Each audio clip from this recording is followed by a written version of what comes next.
Andy Rothman, he's China macro strategist at CLSA, and he joins us now from Shanghai. Andy, thank you very much indeed for joining us. First of all, what did you make of the numbers, and do you think now inflation is being dealt with and we don't need to worry about it anymore in China? Well, the numbers were in line with what we were expecting, and I think this represents a transition point for the inflation story. And for the rest of the year, it should continue to moderate slowly. And now I think the government can focus more of its energy on other issues rather than on inflation. What I would focus on is the month-on-month story, which is more important than the year-on-year. And there you see that food price growth is actually lower than it's been on average in recent years, and non-food prices a little bit higher, but still quite moderate. Okay, but are you concerned about the producer price side of things here? Because that shows that we do have more inflation in the pipeline. That was higher than expected, 7.3%, I believe.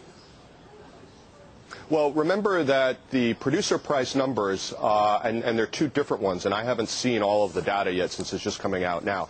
But what we should really worry about with raw material costs in China is margin squeeze rather than inflation for consumers.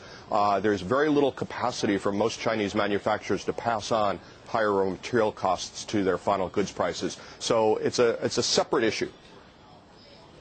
Okay, well, let's just talk a little bit about what we've been hearing. Of course, President Barack Obama has been talking about this new stimulus bill, trying to create jobs there. Isn't it the concern in China that, you know, as U.S. is, of course, its biggest export, second biggest export market if you include the European Union, isn't it a concern that they could actually take a hit from this and actually see a significant slowdown? Or can the Chinese consumer actually take up the slack?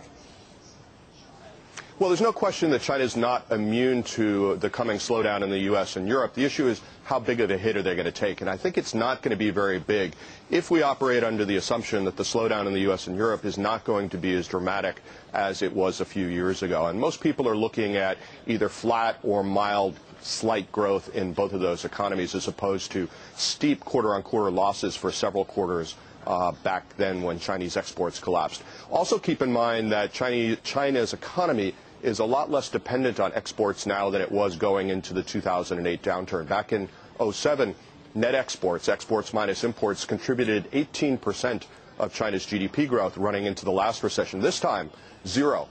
So unless we see a real collapse in the U.S. and Europe and then a collapse in Chinese exports, I don't think the impact on China is going to be that big. All right, what about investment here as well, particularly when it comes to fixed asset investment, one of the key drivers of growth? Can this be maintained?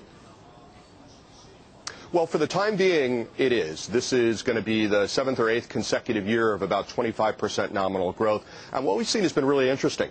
The government has been cooling off its spending on public infrastructure, in part because a lot of it's already been built.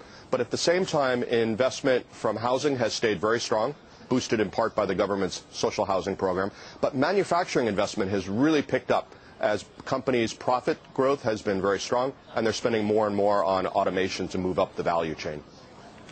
So are we saying now that tightening is done, A? B, if that is the case, when does loosening occur?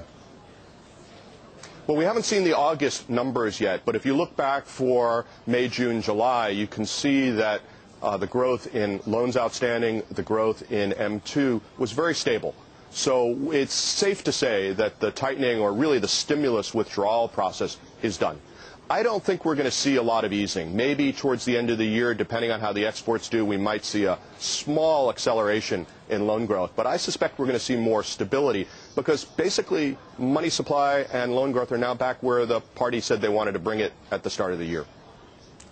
Andy Rothman, thank you so much for joining us from CLSA there, just giving us his reaction to that inflation data that we had out of the Chinese economy a little while ago.